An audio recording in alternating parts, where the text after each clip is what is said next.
I really wanted to like hit the record scratch and then just play the music back again like Kendrick did last night. Just do it again. Just run it back. We running it back. How many times we gonna run it back? No, I'm just joking. Ladies and gentlemen, welcome as it sounds to a very under the weather Straub Bro Sports Show. Big bro here, little bro. How you doing? So obviously doing a little bit better than you, but in terms of trying to stay cool, I don't think I'm doing much better because my Lord, is it hot out this week? It's very warm, as you see. Sweat towel here, not even cooling towel here. Not mad about it. Don't care. Yeah, your favorite guys are here, Mom. Yeah, as you hear, I'm under the weather. I've been battling something honestly since Father's Day. I didn't even get to celebrate my Father's Day. Help me with the comments there, Drew. My mouse is just all over the place right now. But I'm battling, and listen, Papa, you know me. I tough it out. So we're here. Like I said, once again, thank you for joining us here on the Straub Bro Sports Show. I'm actually going to here turn this off, turn this back on, give it a shot, or potentially abandon the mouse. There we go. We're a little bit better now. Here on the 216 Sports Network, where you can find us. You can follow and like us on Facebook. You can like and subscribe on YouTube to find us and the rest of the crew.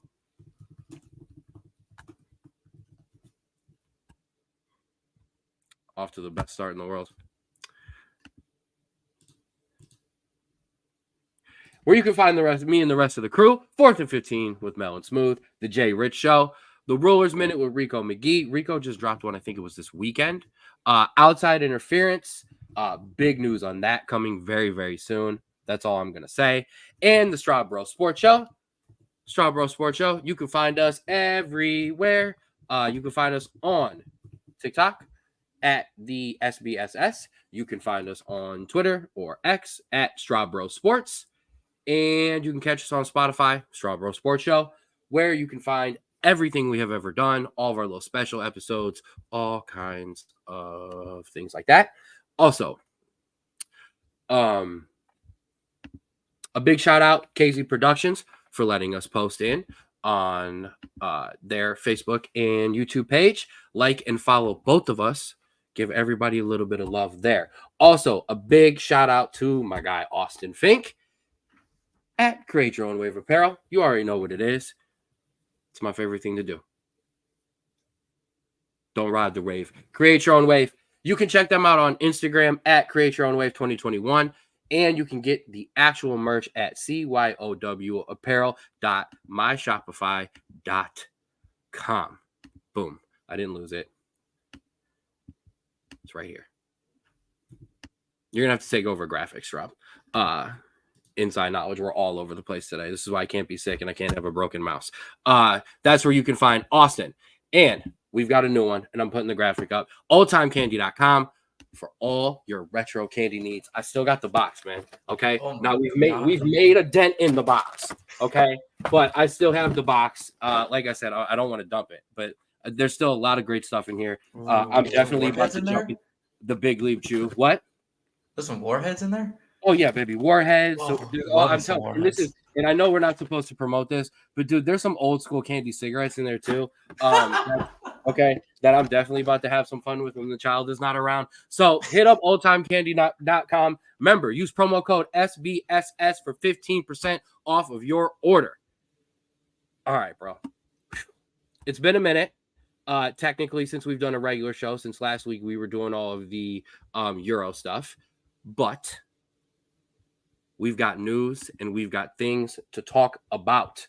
But before we jump into too much of the news, I want to give a big shout out. Happy 10th birthday to my little guy, my nephew Carter. I know he's going to be seeing this. He's going to be watching this. I don't know if he's live or if he's going to be running it back, but he is 10 today. Shout out to my guy Carter. I love you, man. And I will see you hopefully this weekend at the Akron City Cleveland SC game. All right, we can't wait for that. Me and Straub will be there. That is a huge game. We're expecting upwards of 2,000 people there at St. Vincent St. Mary's Stadium for our Akron City FC. Rubber City Underground will be there. The crew. They always got the flares going. Yes. Shout out to you, Carter. You in there? Hopefully you guys will be there. It's going to be an awesome atmosphere. You know, me and Straub will be there. We'll be doing our halftime show, and we'll be doing your post-game interviews with Coach and your man of the match. That's the important news. Now let's get to the sports news. Some unfortunate sports news, actually, to start with. Our well wishes to Cameron Brink, torn ACL. She's done for the year. Get well ASAP. She was going to be on the Olympic 3-on-3 team too. Just awful, just bad. Stop it. I mean, honestly, I would have put her. Oh, see here, the face was for Caitlin Clark. I would have put her there anyways. That's where she belonged. I don't ever think she belonged on. I know if you want to talk ratings and just do that stuff, I mean, yeah. However, you're talking about a women's team that I think has won every gold medal that's ever existed in women's basketball. So I'm not going to question what their roster looks like. But yeah, she should have put her on the 3-on-3 team. Like that would have just made more. That would have made sense. Yeah, here, no, you're right. You're not ready for that yet, but we got you for that. Yeah. And Mom said I need to share. Mom, you ain't getting no candy. Nah, I'm just playing. I'll see you this weekend, Mama. You can get some candy.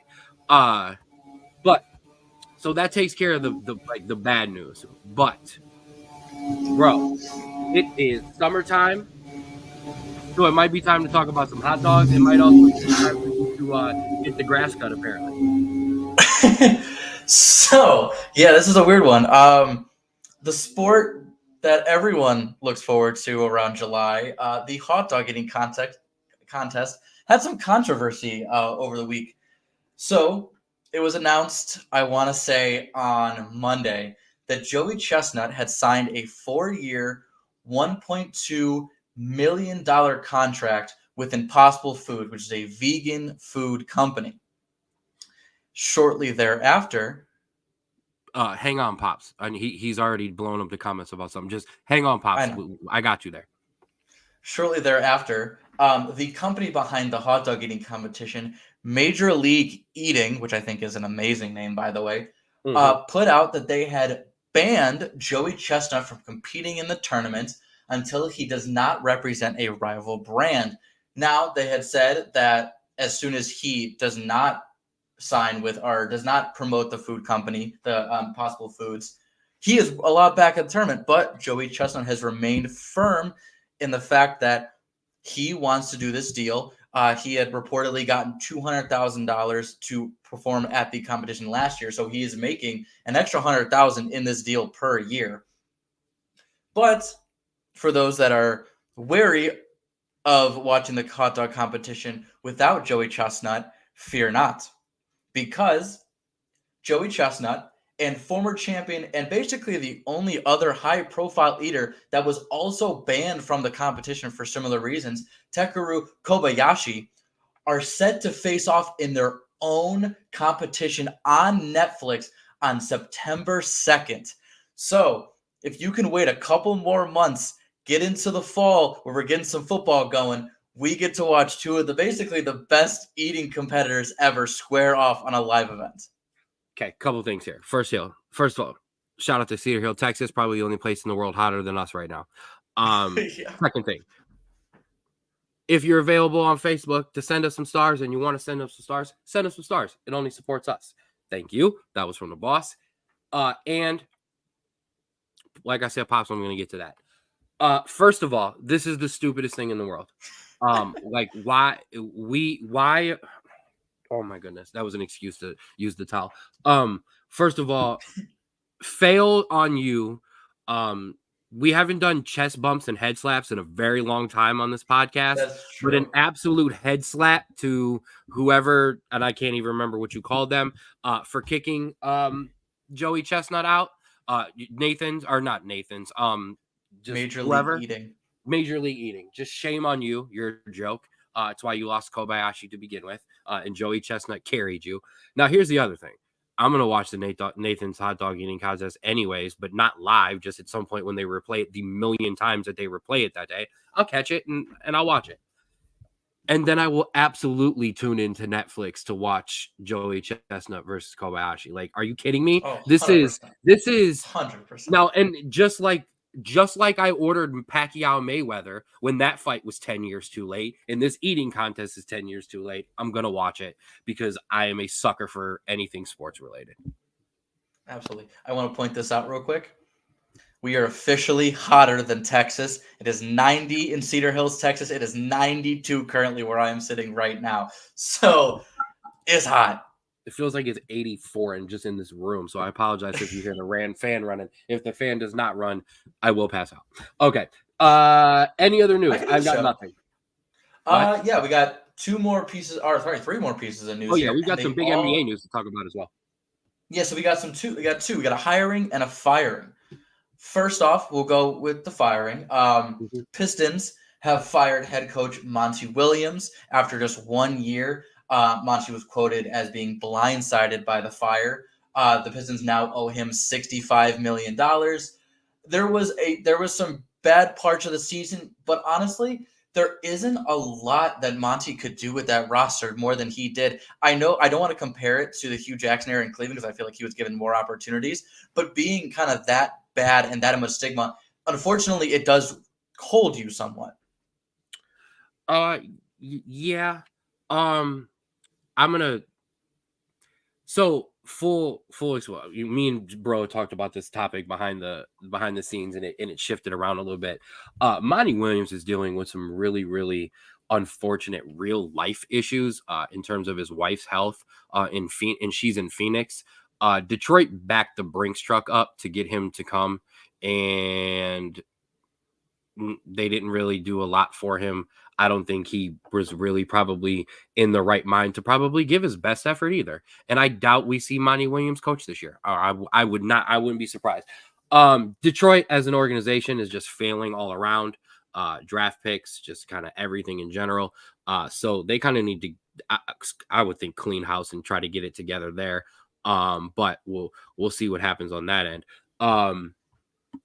Yeah, that's kind of all I got to say about that one. No, fair enough. And listen, hey, there's a certain Cleveland organization that might want to investigate his services, but depending on what we're thinking.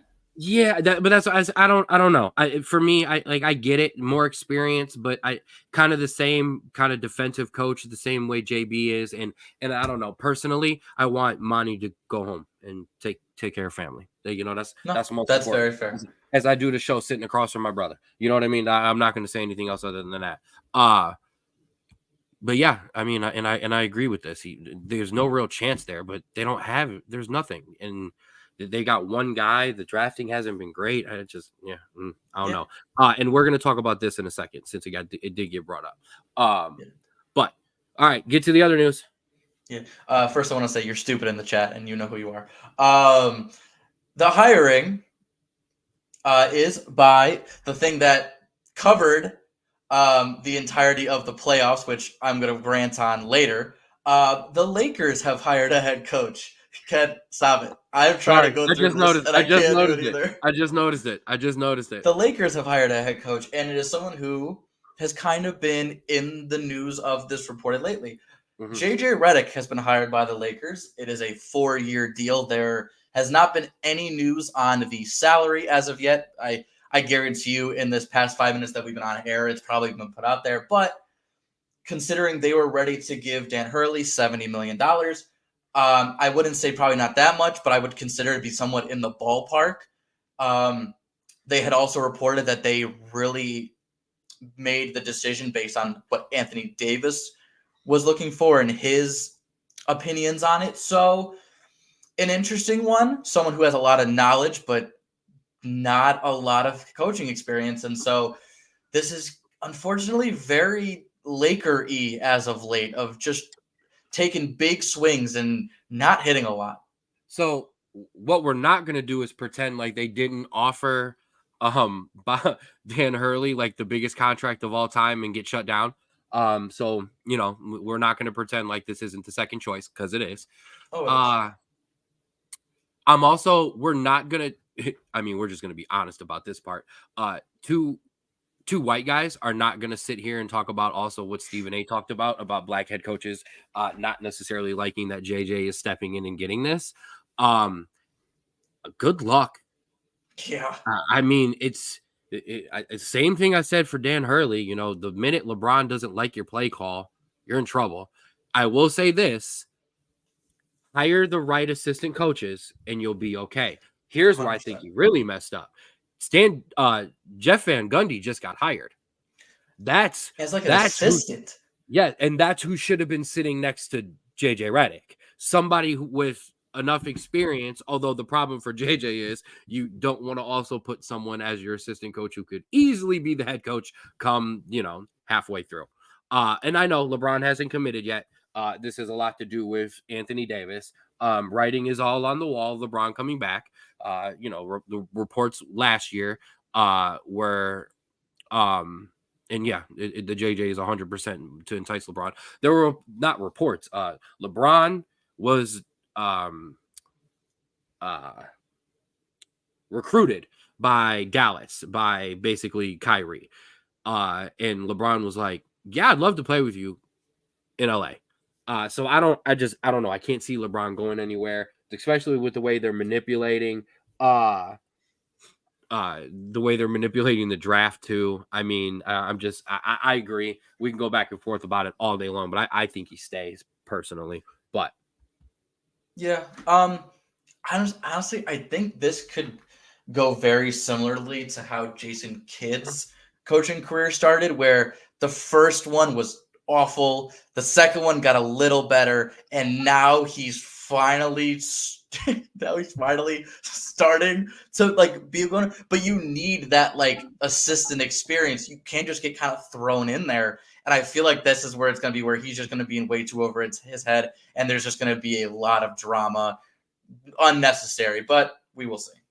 I absolutely, and if you are watching, or if you're just listening, I absolutely did the fake Jason Kidd fumbling of the ice on the court there.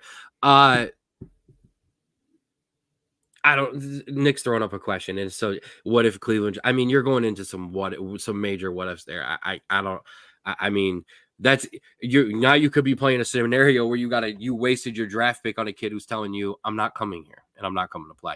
Yeah. But yeah, and then I actually think this is the funnier part. Imagine doing a podcast with your head coach. Yeah, that's gonna have to shut down. You know what I mean? Oh, yeah. No offense. You lose 2 in a row on the East Coast to Boston and whoever else. I don't think that's gonna be a good one. Well, what play should we have drawn up, coach? I don't know. Huh? Yeah, that's not gonna go well. Oh, and Fire, appreciate that. That Fire Ray shouted out the shirt. That is the official. I don't think it is currently, but it was the official warm up of the United States men's national team for the last World Cup.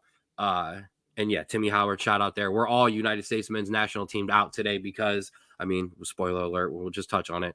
We kick off our Copa America on Sunday at 5:00 against Bolivia. This house will be a rocking, so don't bother knocking. But yeah, that's that. Go ahead. One more bit of news.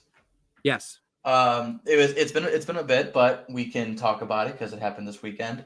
Bryson DeChambeau won the U.S. Open. Although I would think that the bigger story is Rory McIlroy bogeying 3 of his last 4 holes to choke the lead and then spinning his tires out of the parking lot and not commenting until a couple days later.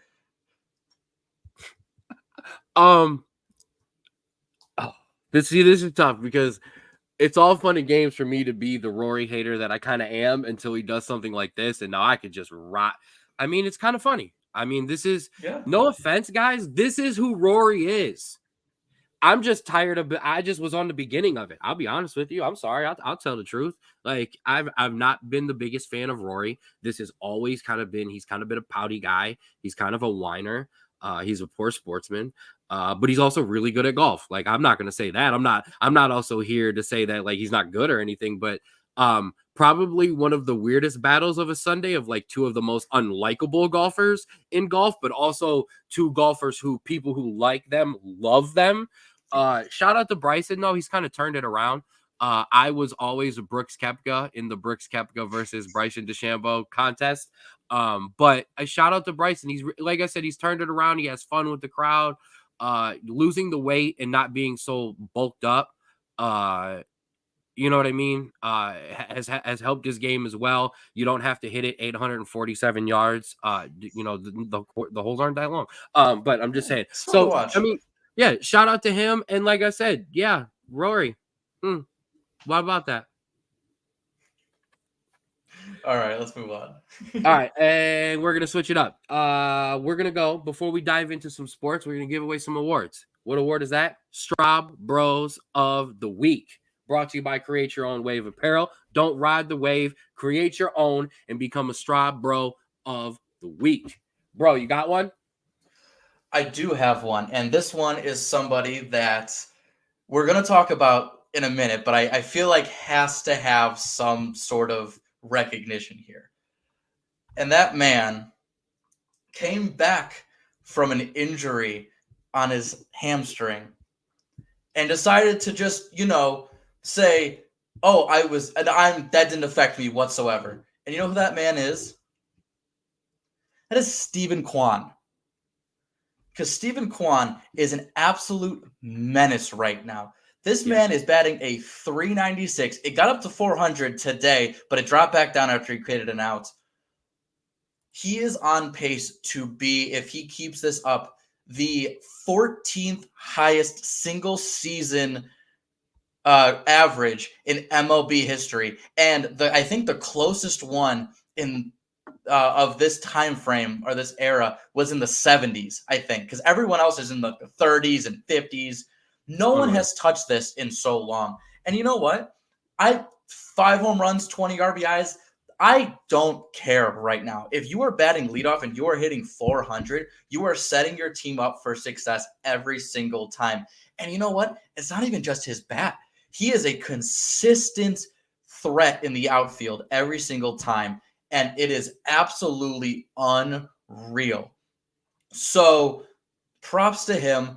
He is helping this team make sure that it does not fall into a slump. And he is by far one of the hottest batters on this team, and it's amazing to watch.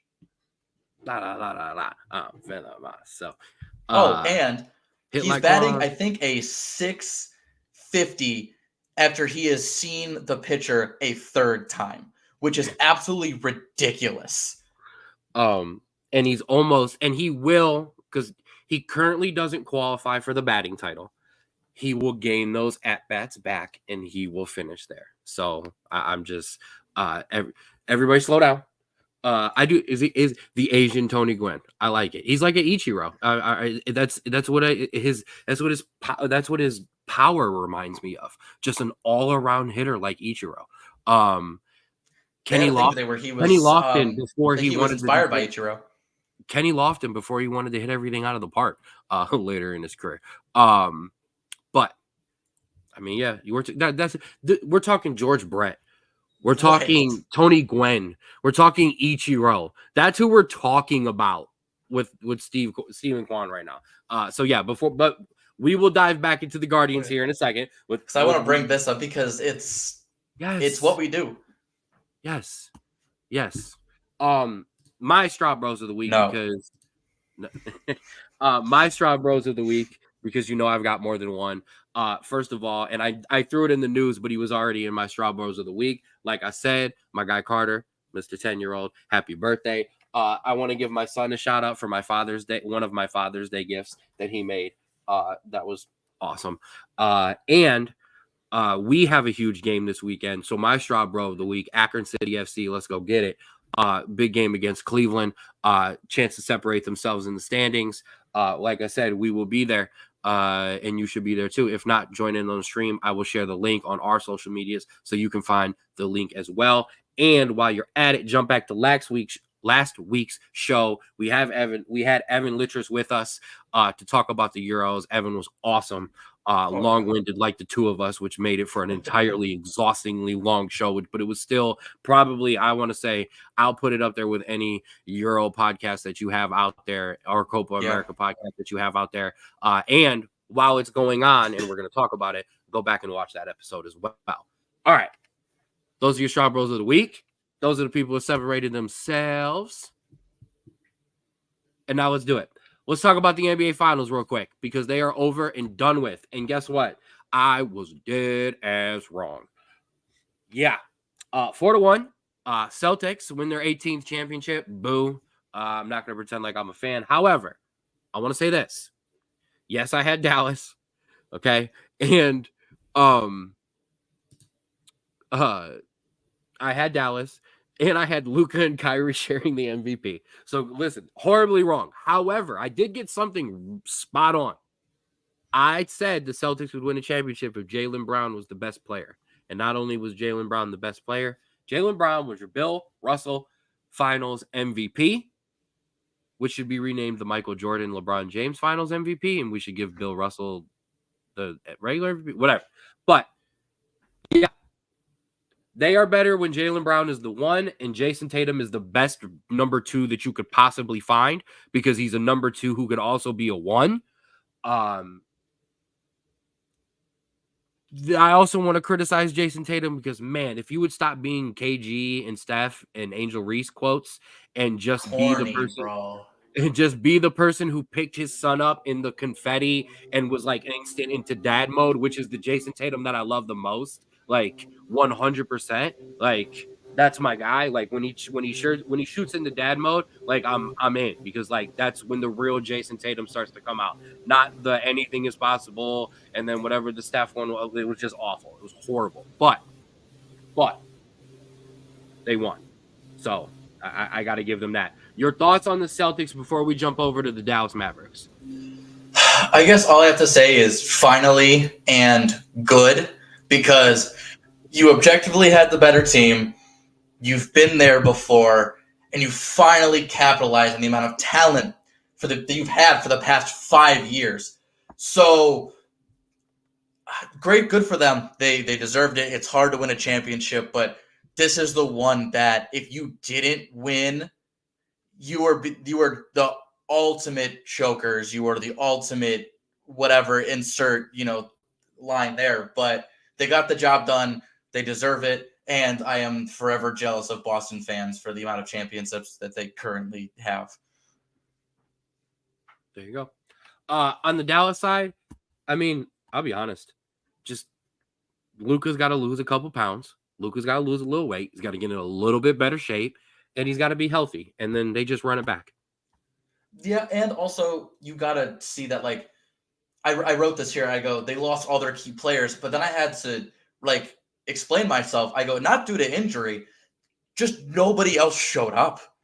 No. Nobody showed up. It was just Luka, and Luka couldn't really do it himself. He's not that kind of guy. He needs kind of a second option to kind of bounce off of right now. And so I think you're right. I think guys get healthy, guys stay with them, and they get better chemistry. They're now there. The lights won't be as bright as they would, and they get a better performance, and they should be okay. I won't post this comment, but Ray does. Ray bringing up that they won half of their championship against Plumbers. Like, I mean, yeah, I don't know. Like, that's tough. It's kind of true, but I mean, they won some recent, but no, I mean, when we're talking dominance, I mean, but yes, you're right. It's about time that I do want to bring up that point. It is about time that Boston won. There's no more excuses. Like, come on. No. Can I ask a question? Sure. How big did this finals feel to you? Awful. Like one of the worst I can remember in a very long time. And you know what the worst part is? It's not the teams. Because you have 2 potential superstars, 3 really, potential superstars, and a vet who is very popular. Love me some Luka. Love me some Kyrie. The presentation for this series was absolutely dreadful. Like, the pregame was filled with what Stephen A. Smith was wearing and the Lakers head coaching search. There was no hype up before each game to make it feel like it was the last series of the season. And this sounds super dumb. There was no trophy in the center court. So if you watch it in a replay or you just turn it on, you're like, oh, it's a random game in January between these 2 teams. There was no aura to it that you should feel for a finals series. And I feel like this is exactly how we feel when we look back and we're like, oh, these weren't the Lakers and these weren't the Knicks. And I think that's what people have in their heads sometimes. When in actuality, if you gave some sort of build up to this and actually like gave a care, this would be a great series. And we remember it as a great series, but we're not because it felt like ESPN didn't care, so we didn't care. And that's what frustrated me so much about it. Man, listen, I'm sick this week, but you took over on the rants. I appreciate you, bro. Like Ray said, and like you said, I mean, zero interest, felt underwhelming. And I agree with everything you said. I'm gonna say this. I grew up on ESPN. ESPN, I love me some ESPN. I'd love to work for ESPN. They have too much sports. They have too many sports. And sometimes when they do, they don't treat everything as important as they do football. That's what it comes down to. Because if this was the college football playoffs, I mean, it would have been all over. I would have cared more about it if my pregame show was Shaq, Kenny, EJ, and Chuck. I'm not gonna lie. I don't. I keep it real with you. I also, and this is something that they do in every sport. I hate when we get to the finals and all of a sudden we're grabbing players from previous series. I don't want to talk to those guys. Right. Hit the Cancun. Okay. Well, here's the problem, and Ray brings up a funny point that the WNBA craze has overtaken them. Yeah, but we can't talk about the damn games when we're talking about the WNBA. We just want to talk about Caitlin Clark's fouls. And also, shout out to Doris Burke, because everybody tried to give Doris Burke crap, trying to say that she was taking a shot at Caitlin. She wasn't taking a shot at Caitlin. She was taking a shot at you people and the people in the media who only want to talk about stupid fouls and things like that. And this is the problem, I think. You don't have players, coaches, like legit people telling you the importance of this game. You have people like Stephen A. Smith and Woj that. Yep. And you know what? That was the world. That was great the world. Analysts and great reporters in their own right, but don't have the type of knowledge.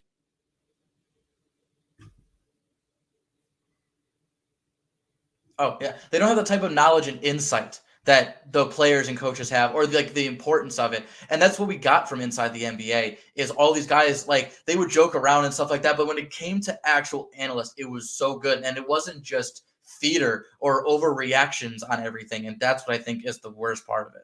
Okay, I'm gonna reiterate. I would like to work for ESPN, so we're gonna not just blast Stephen A. Smith on the Straub Sports Show today. I understand you. My thing is also, Woj shouldn't be up there. Woj should just be a guy you bring in. I mean, but they have guys. You have Tim Legler, like you had JJ Redick. Like you should have had those guys up there. Those should have been the guys. But yeah, underwhelming. Didn't care about it much. Not gonna lie. When I was going back and forth, because I joke all the time about how many sports I watch at one time, when I'm doing my stuff, hockey got the big screen, and the finals went to the smaller screen. I'm not gonna lie, and I'm not a hockey guy. I'm not a hockey guy. I like the hockey playoffs. I vouch for the hockey playoffs, but I mean, and Ray, that's not funny. Okay, I'm just saying. Like. Although I was a defender, so my one goal in college would last. But I'm just saying. But Ray said this show they can replace him right now. I appreciate that. I mean, honestly though, if you gave me, you, and Jay and Rico the stats that they had, we could have done a pregame show. I'm gonna put that out there right now. Pat McAfee. That's what we're trying to build here. The Pat McAfee, Dan Le Batard, Straub Bros mix of. Let's get out of here. All right. Yeah. Underwhelming finals. I don't want to. Yeah. I don't even want to talk about it anymore. Let's get to the important part. Let's get to what we. Oh, yeah. I guess we'll talk about the hockey. My bad. Florida. Come out. Don't do it. Ooh. Yeah. Florida Panthers were up 3-0. Then they got smoked in game 4. Sergei Bobrovsky got booted. And then they were on the verge of getting smoked in game 5. They did try to make it a better game, but once again, they're getting dominated. Game 6 is tonight? Tomorrow in Edmonton. Tomorrow in Edmonton. I'm going to put some money on Edmonton. I'm not going to lie. I picked them, so I need them. Like, this series completely flipped, and it's insane to watch. Connor McDavid looks like a man possessed and someone that just is going to refuse to lose. He has 3 goals and 8 assists in 5 games. The Oilers have scored 17 goals, so he has well more than half. If this goes to Game 7, can the Panthers recover on home ice and win? I mean, I don't know. Losing 3 in a row, I know it's possible because Edmonton didn't, but how do you do that with a team? How do you win 3, think you have it in the bag, lose all momentum, and then try to rehash it in a last-ditch attempt? I mean, I'm not. I have to do it. I mean, I wouldn't count Florida teams out in Game 7. People from Cleveland. No offense. Don't do But that to me. I know. I'm sorry. I also apologize because all of the sniffling, and I had to mute because I had to do a little bit of hop to a off of the screen on that thing. But yeah, hockey. Game 7, Game 6. Let's go. Like I said, I'm putting money on the Edmonton Oilers. Listen, I think Edmonton gets this one. I think it goes to 7. I don't know. When we get Game 7's on Monday, by the way, so Game 6 tomorrow, Game 7, if necessary, on Monday in Florida. So I'm going to go Florida wins in 7. I think they rally and get it together. And so, yeah, I think 7. I think Florida's in 7 still. I think Nick got me there. We're getting out there. Comments are delayed, so I'm gonna throw that and hope that maybe that was for me, or that might have been something. It is for you. We're getting out of here. Okay. I'm gonna listen. I picked Edmonton. I'm riding with Edmonton. All right. Now let's get what I wanted to talk about. It's time to guard the land, baby. Let's get back into these Guardians talk. Oh, yeah. Well, actually, let's talk about the rest of the major leagues, and then I want to come back and just spend the next 45 minutes. Even Dad did it in the comments. That's hilarious. It's taking over the show. It shouldn't. Hop to on them stanka booties. I'm stamping this now. We're not getting any further. Let's talk about the rest of the major leagues. Obviously, as you see, while the Guardians have come back to earth a little bit in the division, we're kind of standing out. Like, we're better record, or about the same as the better record than the Mariners. Nobody wants to play around in that AL East with the Yankees and the Orioles right now. But we're doing it within the division, and that's what's the most important part right now. That's what I want this team to continue to do. No, you're absolutely right. You're absolutely right. We were thinking potentially the Yankees would come back down to earth if Judge had a injury off that hit by pitch, but X-rays were negative. Thankfully, he's not hurt. So the Yankees are going to continue to be the Yankees and destroy the Orioles. Listen, they're having a great season, but you can't do anything when the Yankees are playing like that. I mean, but that's your wild card team coming out of the American League. Oh, that's the best wild card team coming out without a doubt. The Mariners, doing Mariner things. We took 2 from them, I want to say. So, listen, continuing to play better. Houston jumping up to that 2 spot after an abysmal start is pretty impressive, even though they're still 33-40. And the White Sox are still being the White Sox on pace for the worst record, one of the worst records in MLB history. That's not great. So, but the rest of the division looking solid.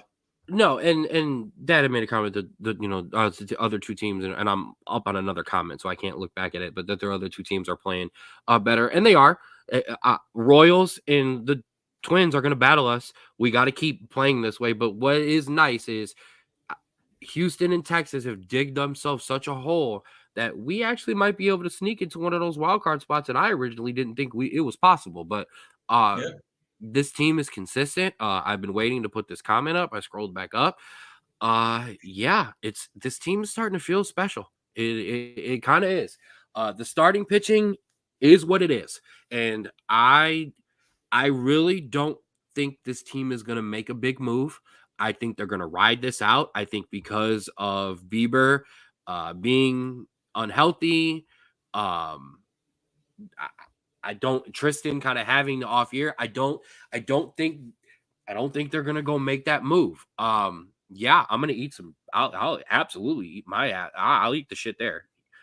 This feels like the 2012, 2013 AL Central where the White Sox had PV and all of them, and the Royals had that. Were like I think around that World Series run, and the Tigers had Verlander, and we were okay. Like it's crazy how this just flipped. I mean, it was coming. We saw the writing that these teams were going to get better, but like the jump that everyone in the Central has had is really good. Yeah. I agree with Nick's comment that Tristan has not been great outside of 2 starts. No. But the problem is, what are you going to do?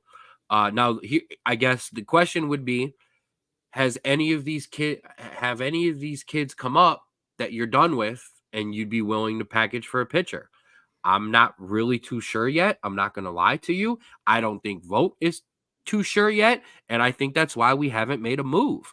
I think he thinks this team is a year still away, which is scary when you're 44 and 26, but this is still a young team. Like, but it's not young in terms of guys are going to go in, oh my goodness, can they repeat next year? No. Steven Kwan can repeat this. Jose Ramirez is Jose Ramirez. Josh Naylor is being Josh Naylor.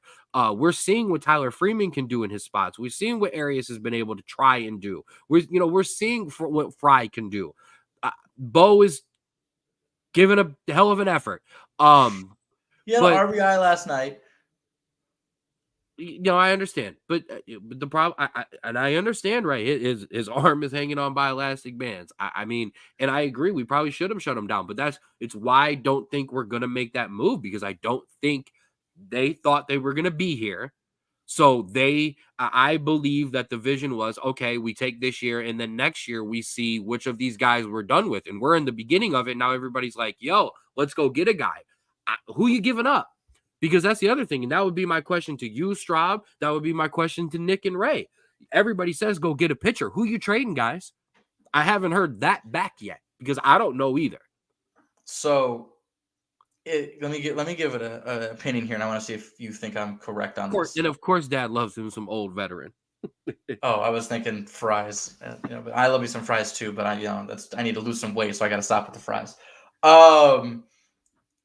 So I'm going to give you an opinion here. And I'm going to see if you agree with this. Okay. If this is Tito's team still, I believe we would have had a pitcher by now. Made a trade for a pitcher by now. I think because, one, this is Vogt's first year with us, but two, his first year in general, he is taking his time with his actual assessment and development of players. Because Tito's known for and is a quick pull on a lot of guys. I think Vogt, because he's so young, has some patience. And I think that's why it's a year away, because he sees the unluckiness we had with our pitching, and he still isn't sure on the actual talent he has at his disposal. And so I think that's where we're kind of waiting at, where we're used to the Tito. If we're ready, we're ready. We're going all in. And I think having some patience here is what we're going to do, but I think what we all have to have in this team, because there is so much talent that is yet to be fully realized, that I think that we need to just be a little patient on this year. Get those young kids some playoff experience, get them used to that type of environment, and then next year go all out with what you have. I mean, basically, we're on the same page. Like, yeah, if this was the second year, I mean, the move would have been made. We would have, and not even Tito. I take the Tito part out of it. Yes, I agree with you. If it was a Tito team, we would have. And if this was the second year, I think we would have made the move. Now, I'm going to bring up something that Nick brought up. We have the number 1 pick. We can replace a young hitter. Not that quickly. Like the kid's not like even if he's great, it's gonna take some time. So you're not replacing him yet. 2 years at least. Right. I mean, sure. But I don't see us. I don't see. I don't. Number one, and his strikeouts are crazy. But I don't see. Like Ray said, I don't see us trading in the division. I don't see Detroit wanting to trade with us in the division. Although, hey, if they would like to, I wouldn't mind it. Go ahead. Go get Verlander. Oh, God. All right. Well, we'll see, I think, is the biggest thing here. And I want to correct myself, because I did say, and I can't get Nick's comment to load. Because Nick said he was talking about the farm. I get you. I'm just saying. But fine. If we're ready to let somebody go, I'm good with it. But we got to be ready to let somebody go. I don't know. Here, you keep saying no, so I'm going to put you on the spot a bit. Okay? Okay. Because we've talked about it in the past, but we've gone back and forth because there is another side to this. Why not on Trevor Bauer? Can I? Okay, so one, I think we talked about this, but I'll we have restate my personally opinion. talked about this, but we haven't gone a lot. Well, we've talked a bit about on the show. Me and you have had many personal conversations about this, but one, if you are going to get a guy like Trevor Bauer, I don't think you get him until late in the season, so that when he's here, his arm isn't going to be shot by October, because there is very little prep that he has had coming into the season, and that is very susceptible to injury when you're throwing at an MLB level immediately. Two, he is, in my opinion, the worst person you can put in that locker room right now to just mess up all of the chemistry that has been made in this team. Basically the opposite of what Austin Hedges is to this team, I feel like. And three, I just don't think he's that good of a pitcher anymore. I genuinely believe if you put him on this roster, he is maybe a 4 on this pitching staff at best. Maybe he replaces Carrasco because Carrasco's been going downhill. Maybe if you want to put Tristan on the IL, make him get a surgery, you replace him there. But in terms of the other 3 pitchers that you throw out, he's not better than them. He's not going to get better than them, and they might get even more better than him, in my opinion. I don't believe that a pitcher like Trevor Bauer with his current talent is worth all of the potential negatives that you are going to get from him just based on roommate alone. I'm not even talking about press. I'm talking about in the locker room with a first-year head coach. I can respect that. If we lived in a perfect world and you could give him a minimum contract and he was never allowed to talk to the media and he didn't answer and he didn't have to answer questions about the scandals and the cases, this gets so weird. It is worth pointing out that he was found, I don't actually want to say because I'm not 100% sure, but basically there was some things that came out that basically she lied, and that kind of had some of the stuff to do with the case. I don't want to go back and forth because I'm not going to put my foot in my mouth because I don't want to, I'm not 100% sure about things like not guilty, acquitted. I don't know. What I do know is while there was a lot of ugly stuff that came out, there was some stuff that also came out after that we kind of sometimes do ignore in some of these cases because we got to know way more than we ever should have. But I mean, there was another situation with the kid from Illinois who's going to be drafted, found not guilty. But just saying, I do disagree with you on this. I mean, if you're talking about a team who's first in the division is making a playoff run, Trevor Bauer could absolutely give you some innings if you're trotting Carlos Carrasco out there still in September. Sure.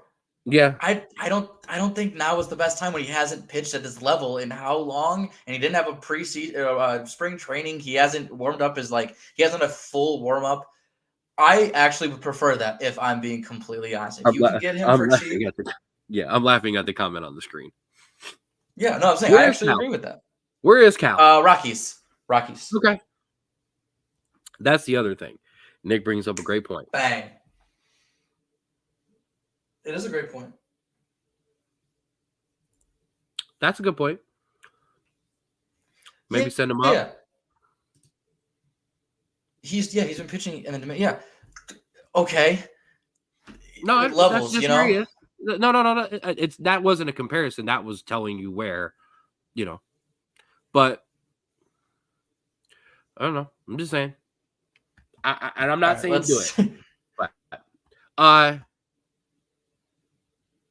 no, that is a good point. Or is that for Cal? Is that for Cal? No run support? Or is that if that's Cal, I'll take that. What if it's Bauer? What if it's Bauer? What if that's Bauer with that 3.2? In the Mexican League, I don't care what your ERA is. I don't. Unless you're hitting a 0 ERA with like 100 innings, I don't care what your ERA is in Mexico. Terrible. I want to throw some other stuff out about our Guardians. I want to get out. Oh, that was for Cal. Okay. That's hey, I'll take Cal. I do want to throw some other stuff out because I did do some work.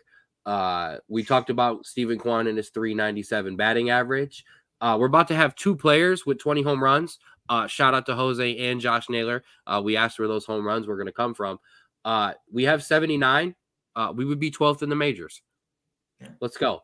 3 or 4 All-Stars. Oh, I'm going to save that to the end because then we can have the last argument about that one. My favorite stat that I found, we are second lowest with strikeouts in the major leagues. That is a big part of why this team is 44-26. We are third in saves because of a lights out bullpen and closer. And I disagree with you. 5 All-Stars on this team. Stephen Kwan, All-Star. Jose Ramirez, All-Star. Josh Naylor, All-Star. David Fry, All-Star. Emmanuel Clase, All-Star. I respect that. I do respect that because honestly, my mind wasn't going to pitching because we've been bashing out of this entire time. Mm-hmm. And so yeah, my 3 or 4, I said Fry was a maybe. He's kind of cooled off a little since that hot start. So when you're not a big name, when you cool off right before, it tends to kill your chances. But the other 4, I think, should. There are 47 roster spots for the Major League All-Star game in each league. I think Fry can get it. We'll see. I mean, I think he should, but I was being realistic on that one. No, I got you. I mean, if you consider Judge a DH, Naylor should start at first base. In my opinion, Kwan should start, and then you could argue about Jose. But I mean, who's a better third baseman right now? There's probably somebody from the Orioles. But I'm just throwing it out there. Fair. No, that's fair enough. All right, quickly, let's get to that was a great Guardian segment. Let's click over to the National League. Here's what you need to know. Like I say all the time, the Phillies are really good, and so are the Dodgers. And Atlanta is playing decent ball without Acuna. Yes, they are. The Diamondbacks going from second last in the division to second best in their division. That's actually, well, the Padres and the Giants have just sucked. The Marlins and the Rockies have been bad, but not as bad as the White Sox. But, doing okay. And the Brewers just continuing to just extend their lead, and the Reds have fallen to last in the division, which I still get some, because I follow Cincinnati sports somewhat, I still get some Reds updates, and it's just all depression over there. There is no hope at all. Their only hope is Ellie, but even he has bad games and doesn't play well, and it's just all bad. Over under 3 years before Ellie De La Cruz is playing for the Dodgers or the Yankees. Or the Mets. The Braves. Oh, the Braves. I was going to say maybe the Mets. Pair him with Lindor, or they'll trade Lindor to Cincinnati for him. That's actually, I could see that happening. That's a full circle. Come back to Ohio, just not to the team you want to actually be at. Like I said, not surprised about the Diamondbacks in the same way that I wasn't surprised about the Rangers, in the same way I wasn't surprised about Houston. But most, specifically the Rangers and Diamondbacks, your World Series matchup. These are they're quality teams. I know the Diamondbacks kind of came back from a slow first half start last year too, but there's quality there. So I'm really not surprised there. We talked about him 2 weeks ago. Skeens, yes. Talk to me next year. Talk to you next year. Listen, I talked about this, and this was my favorite stat from 2 weeks ago. So I'll bring it back up. But this guy doesn't even have the same amount of starts as the strikeout leaders. But if you did give him those starts, he'd be right up there with them. The guy throws nothing but gas. He's got to learn how to pitch. I work with a diehard Penguins. I work with a diehard Pittsburgh guy who's all Penguins and Steelers and Pirates, and that's the exact same thing that he says. The kid's got to learn to pitch a little bit. The kid's got to learn to pitch a little bit because he's only going 5-6 innings because he's just gassing, and that arm's going to wear out eventually. But, I mean, it's electric.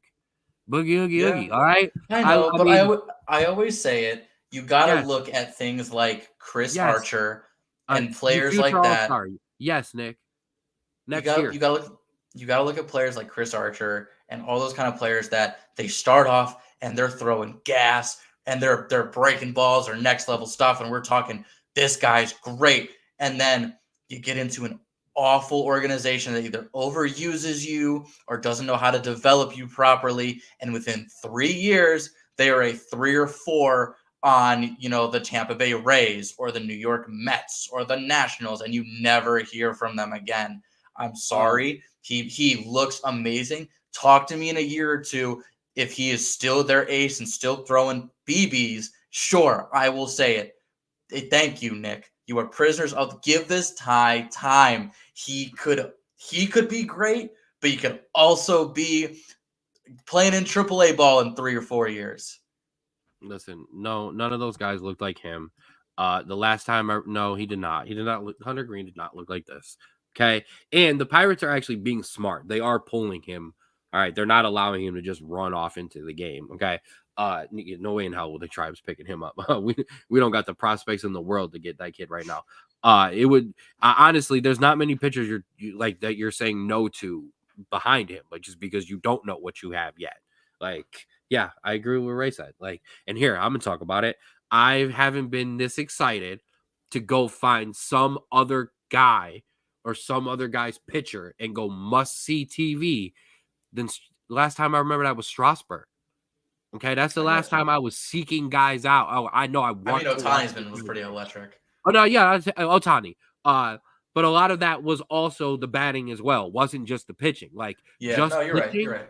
Just pitching, yeah, it was Steven Strasburg. That's the last time I remember being like, I want to know when a guy is pitching. I got to see this. I'll find it. I can't because baseball sucks and isn't anywhere on TV, but I'm trying. Except on Sundays. Hey, woo! I mean, I love me. Listen, I love me some Sunday night baseball. Okay, you're talking Harold Reynolds, you're talking Joe Buck, okay, or not Joe Buck. Yeah, I can't even Eli Morgan, and yeah, we're talking old school. Yeah, but I like me some Skeens. I'm not gonna lie. All right. Enough of the baseball. Not enough of the baseball, but all right. We're rolling through this show today. Like I said, it's summertime. Only a couple things to talk about. So it's time to jump into some footy. It's time to clean up on some Euros. The first leg of games are complete. We've now started to jump into the second leg, and it's not coming home yet. That's the first thing I got to say. Shout out to Denmark for tying England, but we'll get to that one in a second. But we will start with Group A real quick. Germany, has moved on. They have advanced. I keep knocking my son's thing over. They have advanced. Scotland got them a point. Although you have... I don't know what happened there. That does not look right. It's not. So the points are correct. The teams are not the right order. It's Germany, Switzerland, Scotland, Hungary. Thank you. That is my bad. I don't know why it happened there. It was a late night last night. But go ahead. I was going to say, but Germany taking care of business, something we were used to seeing, but not as of late. So they're finally returning to normalcy, taking care of business. It is a weak group, but Hungary was tough. Scotland's tough. Switzerland's tough. So I apologize for dissing the Swiss. They made a mess of me on that one. So they taking care of business, looking like they will be the team to advance there. Scotland's been a bit disappointing. I mean, they got absolutely trounced in the first game. They did come back and draw with Switzerland. They'll take on Hungary with an opportunity to potentially go out of the group. The problem for them is the goal differential is awful. Group B. Right. And there was a great game today. Spain and Italy took on each other in the second game. An amazing back and forth game, mostly dominated by the Spanish. The Italians had some chances though. An own goal got the victory for Spain there in a 1-0 win. But Italy took 3 points in the first game from Albania. Shout out to Albania scoring the quickest goal in European history. 10 seconds in, bad throw in, pounced on it. Great finish. I do want to give us both credit, and sorry to our guy Evan. We nailed Croatia.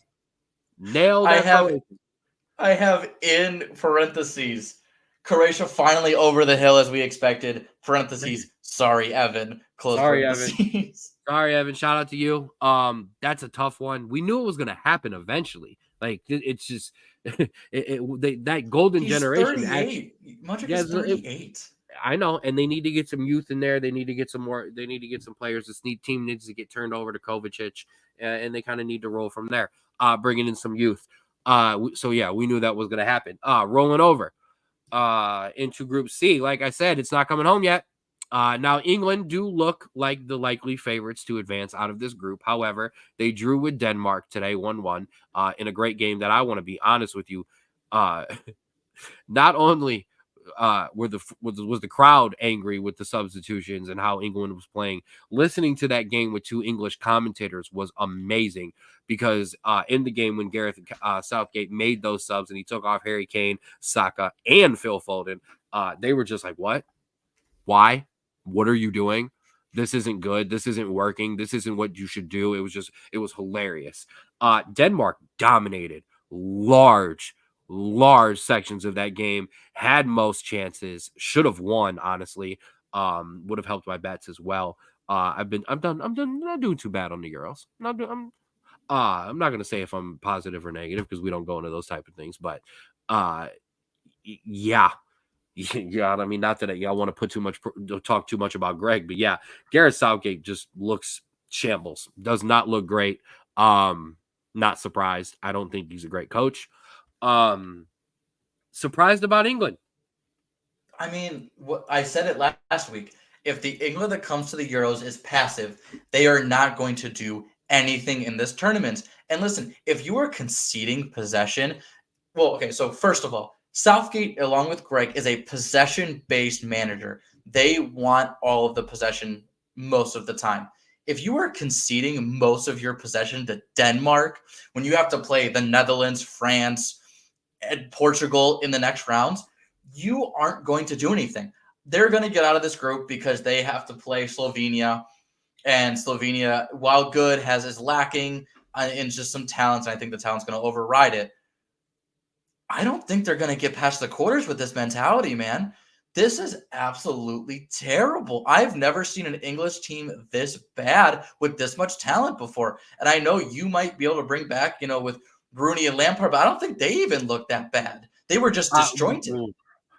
No, I'm going to school you here a little bit. This is the MO for England, man. This is it, man. This is what they can do. They have more. They have not more. You can line them up with France. You can line them up with Portugal. You can line them up with Brazil. You can line them up with Argentina. You can line them up with just a myriad of teams, and they line up 1 through 11. Okay, and into their bench with quality players who play in the Premier League. Jude Bellingham just won the Champions League for Real Madrid. Phil Foden just won a treble and then a back-to-back, or then a championship this year with Manchester City. Harry Kane, not won a damn thing, but scores a lot of goals. Saka, an amazing season at Arsenal. Declan Rice, an amazing season at Arsenal as well. And I'm not exaggerating. These guys had great seasons. The problem is they come into this England squad. They play out of position. Trent Alexander-Arnold playing out of position. Phil Foden somewhat kind of all over the place. Jude Bellingham kind of given more of like somewhat of a defensive role sometimes. These guys are somewhat out of position. And it just doesn't come together. No, it didn't come together with Rooney and freaking Lampard and Gerrard and Paul Scholes and Beckham and whoever. It didn't come together then.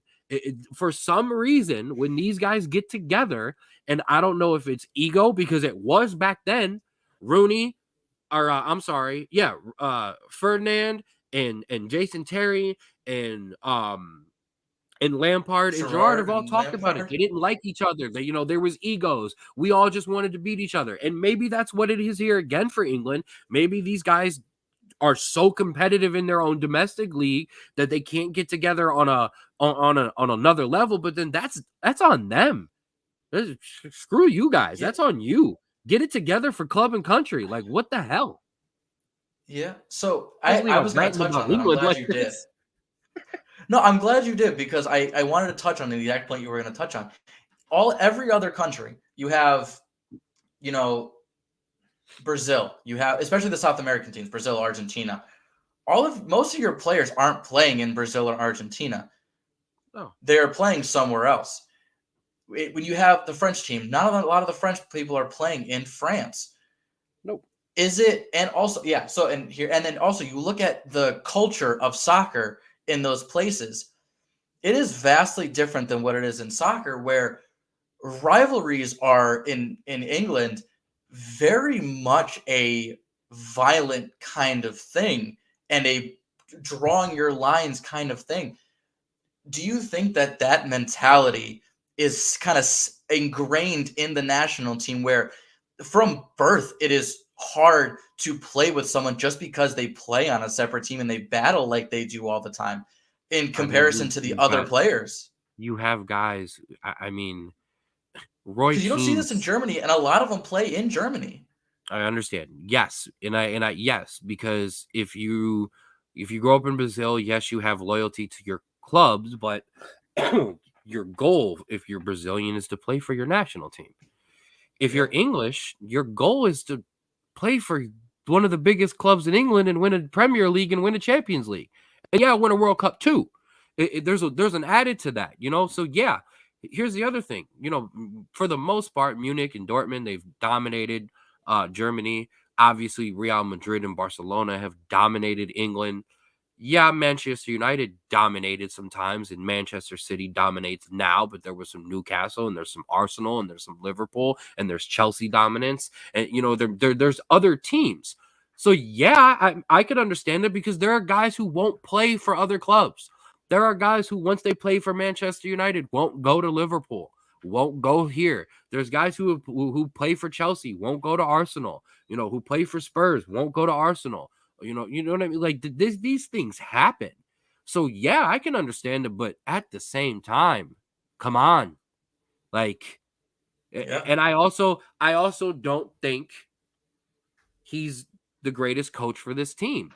Let's talk about I think both things can be true at the same time. Who has dominated the Premier League?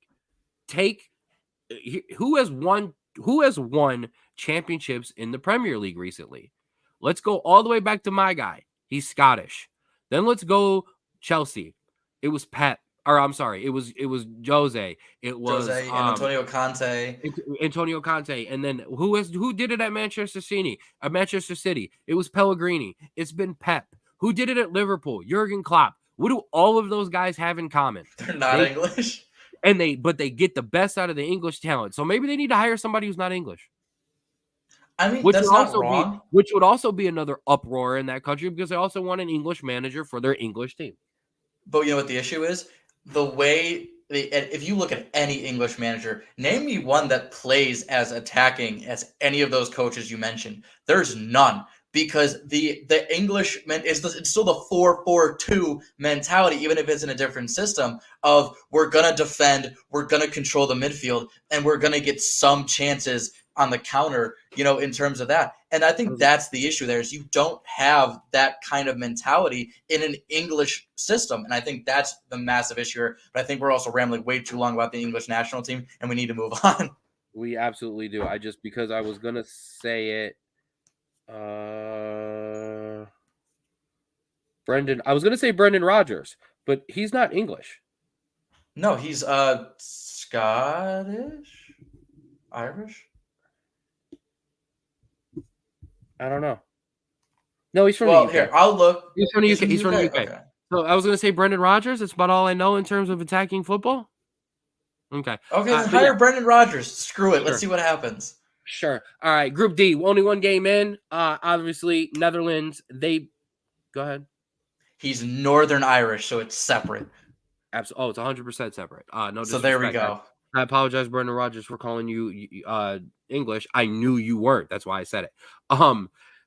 Group D, only one game's been played. The Netherlands, they beat Austria. France. No, I'm sorry. They beat Poland. I'm sorry, Polska. France beat Austria. Poland did get out there. They got the goal. I thought it was like, here we go. And then, no, unfortunately, Obviously, in the France game, Kylian Mbappe broke his nose. He will be fitted with a mask. It was reported first that he would be out of Friday's games versus the Netherlands. Now it's being reported he could potentially play. I think he should come on as a sub, but that would just be me. But we'll see. Yeah, I mean, we'll see. I still have the Netherlands. Obviously, Poland's always going to give them tough. I just didn't think that they were going to do anything. But yeah, good for the Netherlands. Yeah, that's all I got on that group. So we'll move on. Is Robert Lewandowski going to play in this game for Poland versus? I think he's out the whole group stage. Ooh, that's going to be tough. They needed him for this one because that could have been a legit. Actually, you know what? Now that I say that, I'm not sure. So let's not don't hold me to that. Let's not, because if they can get 3 points against Austria with the way the Netherlands-France game could go, they could be a player. 100%. Excuse me. Group E, like I said, one game. Belgium, that whole half golden generation. What did I tell you they should have done? I told you they should not start Romelu Lukaku and Kevin De Bruyne. Should bring them on as subs. They started him. Romelu Lukaku missed 147 chances in front of goal, and the ones he made were all called offsides or brought back by VAR. Listen, Belgium, I called you my disappointment of the tournament, but my lord, I didn't think you'd prove me right so quickly. Oh my god. You said Lukaku still can't stay on sides. It doesn't change whether he's playing for Chelsea or playing for Belgium. And yeah, that defense looks so weak. Young Vertonghen is still playing out there. Here's the problem. This whole golden generation of Belgium players and going into the next golden generation, at some point, some of your players have to play defense. Like, you need a couple center backs and a couple wingers to come with you to these tournaments. You can't just put 11 attackers on the field or 10 in a goalie. I'm sorry. It doesn't work like that. Yeah, that was hilarious. I'm going to take my L on Ukraine. We'll see what they do. We picked the wrong team to break out of this league, out of this I know. Group, we completely flipped on this division. Shout out to Romania and Slovakia. The Slovakian goal against Belgium was just absolute class. What a hits. We'll talk about hits next group too. There have been just nothing but some golazos. The goal for Denmark against England today was absolutely fantastic. There have some of the first two Italian goals were great. We'll talk about the ones coming up. One of the Romanian goals was amazing. There's been some just great goals all around. Yeah, 2 of them, absolutely. But yeah, we flipped this group upside down. Whoops. Group F. Speaking of golazos, Turkey. With just probably, I think, the goal of the tournament so far, maybe, I don't know, but Shaqiri's was beautiful too. We'll get to those because I want to give some shout outs there. But yeah, Turkey has won, and my winner, my team, Portugal, they looked really good. Got lucky. You know what? I don't want to say we got lucky because you can't. What we've learned, if you're not, when you're you cannot hold teams. Teams are going to score on you. And you cannot sit back like that for very long. Eventually you're going to be able to, but Portugal dominated. Cristiano Ronaldo looks good, but not the problem.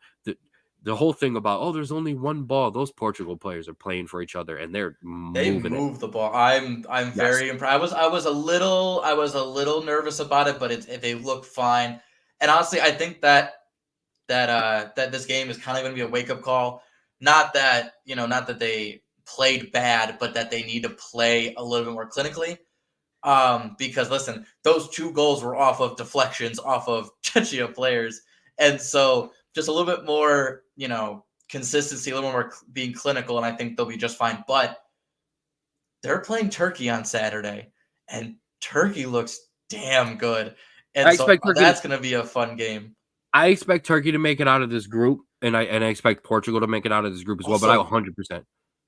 Georgia, I know it's a -2 goal differential, but they looked actually pretty good. Like, I was pleasantly surprised. They're not going to make it out of the group. There's just not enough quality there, but they're gonna be fun. They're gonna be fun to watch. 100,000%. Those games will continue. Wait. Yep. Those games will continue this. Like I said, there has been, I've been watching all of them. Don't tell my boss. as I'm working. Don't tell mine either. Yeah. There was 3 today, and then so we had somebody in Serbia and Slovenia today. We had England and Denmark. We had Italy and Spain. Tonight, Copa America kicks off, and Messi and Argentina kick off tonight at 8 o'clock on Fox or Fox Sports, one of the Fox networks, not Fubo, where they're trying to get people to pay to watch the Euros in Copa. We'll talk about that at another time. Taking an L here, Fox, in your soccer coverage, especially making me listen to Alexi. It makes me listen to Alexi Lawless. Why do you think I wear this shirt? Listen, it gets that bad that I'm missing Howard commentary because of how bad Lawless is. I don't like Tim Howard either. I actually think Lawless might be better. But Copa America kicks off tonight. Like I said, Argentina takes on Canada. So there is some big soccer love there if you just like soccer stars and Messi in Argentina. And if you're a CONCACAF and if you like to root for our teams, Canada's in there as well. And Alphonso Davies. The United States of America, we kick off our Copa America run Sunday, 5 o'clock, Bolivia. Tune in, please. Support us. Watch us. Wear your jerseys. If you don't have a jersey, just write USA on a shirt. I got plenty. Write USA on a t-shirt and wear it. Or do what I did very, very, very, way back in the day when you couldn't get United States men's national team jerseys. And I took my Deion Sanders 21 Cowboys jersey and took a piece of paper and wrote Donovan and put Donovan on there because he was 21 during the World Cup. That's what I do. Absolutely that's how we do it. Bring it back to my Cowboys. Football season is coming upon us. So yeah, make sure you check out Copa America as well with the Euros. It's going to be, I think there's 6 games tomorrow. I think there's 3 Euro games, 9 noon and 3, and then 3 Copa America games. I think it's 5, 7, and 9. Yes. I have breaking news. Hold on to your breaking news. So that'll be Copa America, and that'll be your Euros. Make sure you check into that stuff, and that will do it for your footy. We are not going to talk MLS this week. Shout out to my Galaxy for getting on the winning end. But you as well. But nobody's watching the MLS right now. Love the MLS, but nobody's watching it. We're watching the Euros and we're watching Copa. You should be shut down. Get to your breaking news. Boxer Ryan Garcia has been suspended 1 year after a positive PED test. The victory over Devin Haney has now been overturned to a no contest. And I'm pretty sure we saw the other day that he had said he retired. I don't even know. Who, Devin Haney or Ryan Garcia? Ryan Garcia. I'm pretty sure I saw a day or two ago he had said that he retired. This could be trying to get out in front of this PED test. Yeah, because he failed both samples because he's a cheater. I'm done. I'm out on Ryan Garcia. Talented kid. I'm out. Get it together. Figure it out. Here's the other thing.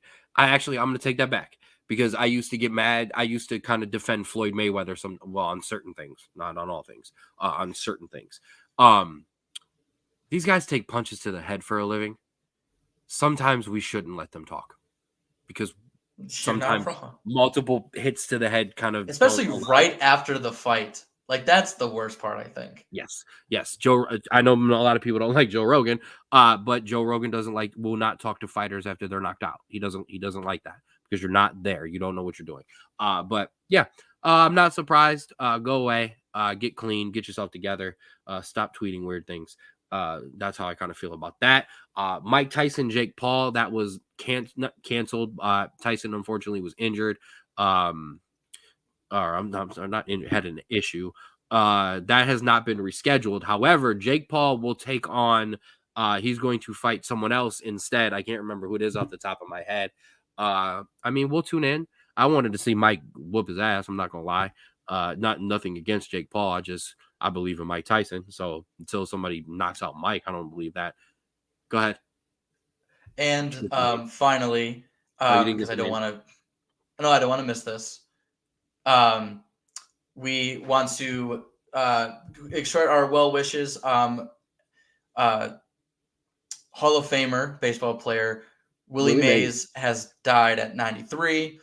23 seasons in the major leagues, 1951 to 1973. One of the breakout stars coming out of the Negro Leagues, along with Jackie Robinson and Larry Doby. absolutely phenomenal players, and Satchel Paige. Finished his career with, I want to say 3,000 hits. 3,283. Yeah, 1,900 RBIs, 1,500 like just Yeah. an absolute stud, and one of those guys that was on the was made. To take a break. He was One the of those oldest guys that was put when you see that over the shoulder catch, that's what everyone thinks of. Yeah, was the oldest living member of the Baseball Hall of Fame as well. And another, I don't know the exact numbers for Willie Mays as well, but just another reason why it was great that we brought over those Negro League stats. So these guys can be remembered as what they are, and that would be great baseball players. I will say this: Willie Mays is one of the few, not few, but distinctly one of the non-Cleveland Guardians / Cleveland Indians at the time that our grandfather would talk about. Just how great he was. And yeah, shout out to Big Cuzzo Josh. The Say Hey Kid, the original Web Gem. Yeah, 100%. If you're familiar with baseball tonight, if you're a baseball fan and you know Web Gems and you know that sound, Willie Mays was the originator of that, and a guy who could hit too. Was the San Francisco Giants through and through. Was Mr. Giant honestly until Barry came along. Anytime you saw, if you look back at any of that stuff with Barry Bonds, Willie's front and center there, because that's the Giants. So yeah, definitely a big rest in peace to Willie Mays. All love to his family.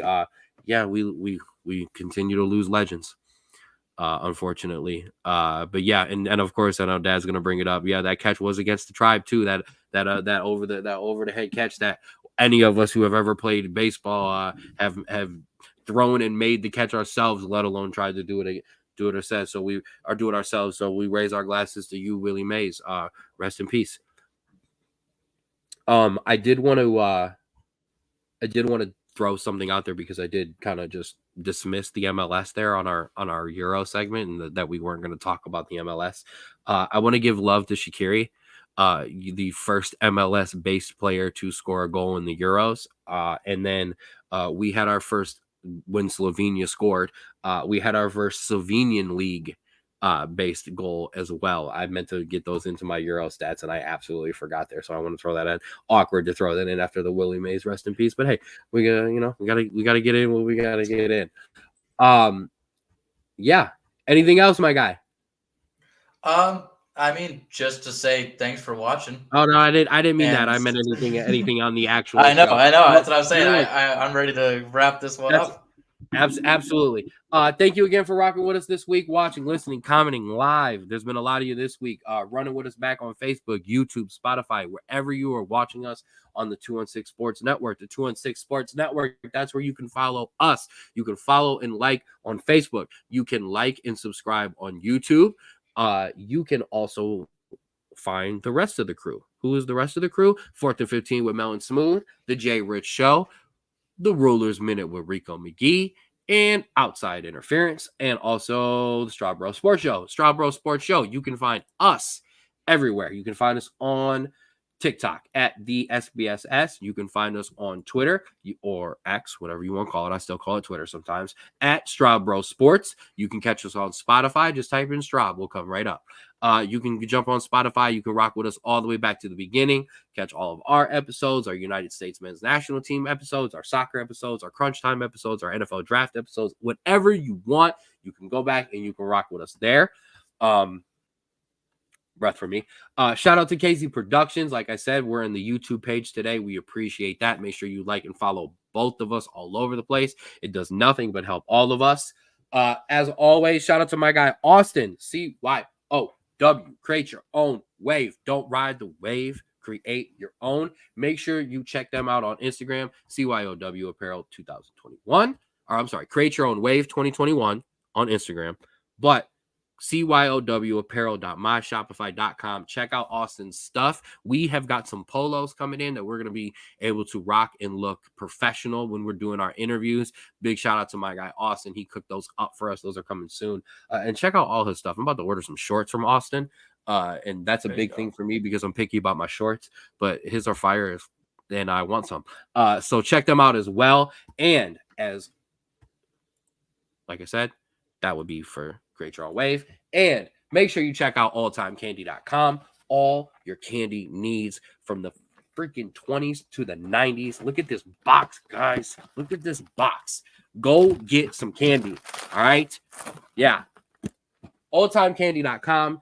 Promo code SBSS for 15% off your order. Nobody sells it like me.